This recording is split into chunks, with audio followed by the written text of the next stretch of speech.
being with us this morning. That'd be great to be on. So, Congressman, I know that you feel very strongly, like many progressives, about the minimum wage issue. Right now, at the same time, businesses, both large and small, are struggling in this pandemic economy. More than 9 million jobs have been lost in the last year, and they still aren't back. And the problem is particularly acute in industries like retail and food service, which are more likely to pay minimum wage. I think the question that a lot of Republicans are posing, and perhaps some moderate Democrats, is timing. Is now the right time to increase it to $15? And I should say, the bill has stages, of course, but immediately it would go up about 30% right now. Is now the right time to do that? Abby, it's absolutely the right time to give working Americans a raise. Let's look at the facts. Amazon raised their wage to $15 nationally, not regionally. They have more jobs today. That didn't hurt job creation or business. Target followed. They also did it nationally, more jobs. I'd encourage people to read Arun Dubey's work. He's done a survey of minimum wage raises, not just here, but in Britain. He concludes that if you raise the wage to 80% of the median wage, which in our case would be $15, there's a negligible effect on employment. Actually, you can create jobs by paying people more, so they're spending it more. So we need to be guided by the economics and the facts here. Well, of course, large businesses like Amazon and McDonald's, for example, can and perhaps should pay more. But I'm wondering, what is your plan for smaller businesses? How does this, in your view, affect mom and pop businesses who are just struggling to keep their doors open, keep workers on the payroll right now? Well, they shouldn't be doing it by paying people low wages. We don't want low wage businesses. I think most successful small businesses can pay a fair wage. If you look at the minimum wage, it increased with worker productivity until 1968, and that relationship was severed. If workers were actually getting paid for the value they were creating, it would be up to $23. So I love small businesses. I'm all for it. But I don't want small businesses that are underpaying employees. It's fair for people to be making what they're producing. And I think $15 is very reasonable in this country. You're also pushing on another issue for the Biden administration to forgive up to $50,000 in student loans.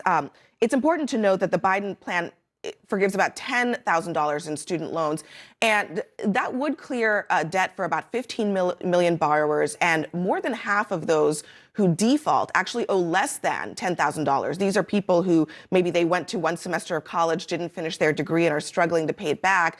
Meanwhile, the highest earners owe more than a third of all student debt. What do you say to those who point out that $50,000, as ambitious as it is and as helpful as it would be for some people, wouldn't help maybe the most people and may help even the people who don't actually need it the most? Well, first of all, I'd say let's at least do the $10,000 right away. So I encourage President Biden to at least sign the executive order to have that done. Second, the debt relief of $50,000 is targeted. It wouldn't go to people like me or to President Biden's daughter. It goes to working and middle class Americans. And I think that having a young person, many Black and brown communities that are disproportionately affected, or rural communities, graduate with $30,000, $40,000 of debt, sometimes not even get a college degree, is cruel. It prevents them from starting a family. It prevents them from getting a house. We can afford this. I just proposed a bill that would raise $1.2 trillion over the next 10 years just by enforcing the tax on the wealthiest Americans, not asking to raise their taxes, just enforcing that they actually pay the tax. Let's use that money so we're not burdening the next generation. In general, progressives, I think, are facing a critical moment right now. Last fall, when we were in the midst of another negotiation over COVID relief, you called it a moral obligation to act so that people could get immediate relief right now during this crisis. Do you think that you and your colleagues are facing a similar moment? Should progressives be prepared to come on board, even if they don't get some of these big agenda items that you all are pushing for, as important as you might think, for example, the $15 student loan bill might be? Are you willing to compromise on that in order to get money in people's pockets now?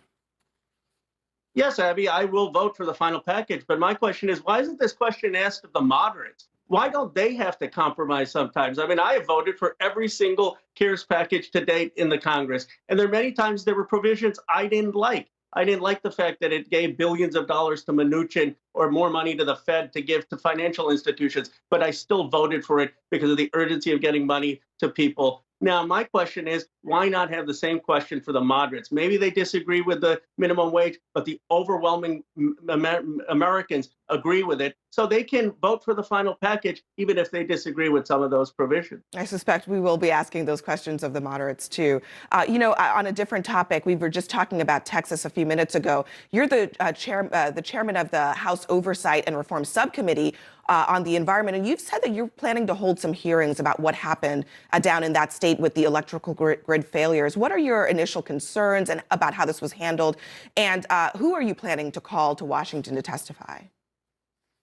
We will be holding hearings. We need to hear from the ERCOT CEO. As Paul Begala said, this was an anticipatable problem. 10 years ago, they had the same issue. Why did they not weatherize their equipment? Why did they not take appropriate regulatory action? Texas has had an attitude, we don't need to invest in the weatherization. We're just going to allow deregulation. Why were those decisions made? And then most problematic, why are people on television selling lies to the American people about blaming renewable energies? Where did these conspiracy theories come from?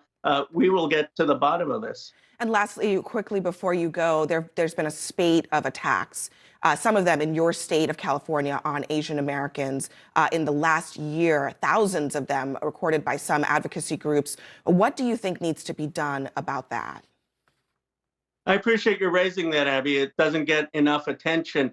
There has been increasing xenophobia and hate against Asian Americans. Some of it was the tone of the last administration. But one thing we have to be careful about, and I'm all for tough, fair policies with China, but we cannot be flaming those tensions in ways that are going to create a new Cold War and foam anti-Asian sentiment in the United States. So we all need to be responsible in our rhetoric.